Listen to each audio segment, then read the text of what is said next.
Danielle here from Sturbridge Yankee Workshop with one of our 1964 Christmas catalogs. Let's take a closer look inside. If you have been shopping with Sturbridge Yankee Workshop since our founding in 1953, you may recognize this 1964 Christmas catalog. One of the easiest ways to note that it is a Christmas catalog, in the upper right hand corner it does say Christmas 1964 and Winter 1965.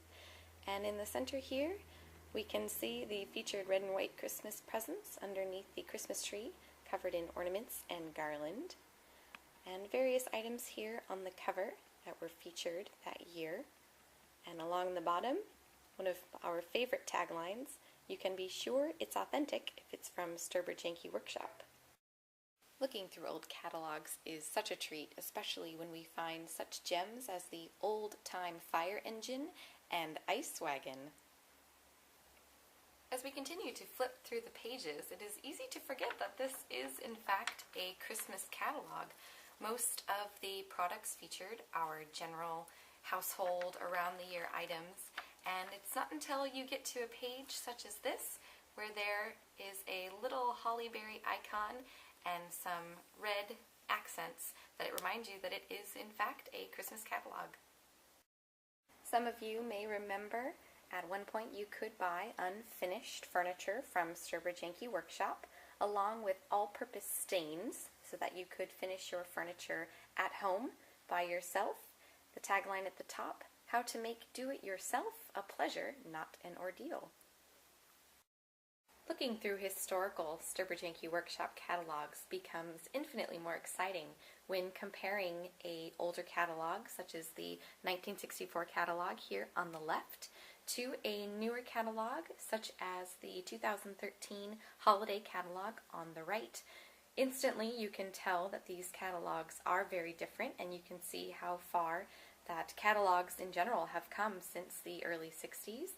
In the 2013 catalog, there are many more colors used on the front as well as throughout the inside, which we will look at next.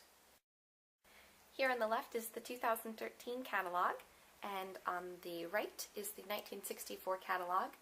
It is obvious the difference in color usage, the size of the page, and the difference in paper as well. In the 2013 catalog, the paper that we use has a sheen to it, whereas in the 1964 catalog, the paper was much thicker and feels more like copy paper that we use nowadays.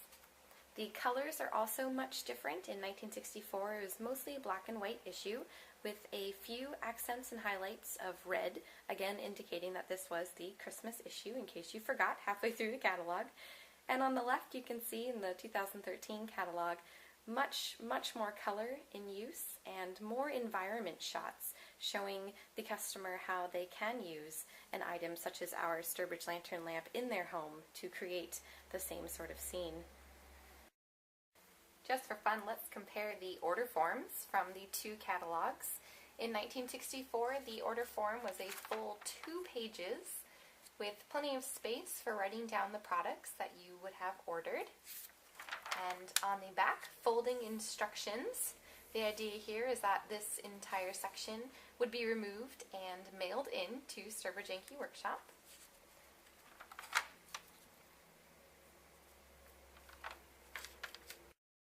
Here in the 2013 catalog, the order form, as you can see, takes up just 1/2 of 1 page, much smaller than the 1964 catalog. With the advent of things such as credit cards and online ordering, the catalog order form has definitely gotten smaller over the years. Thank you for joining us on this trip down memory lane. If you have any historical Sturbridge Yankee Workshop catalogs at home, we would love to hear from you. And we'd love to hear your thoughts on how far we have come since our first catalog in 1953. Thanks for watching, everyone.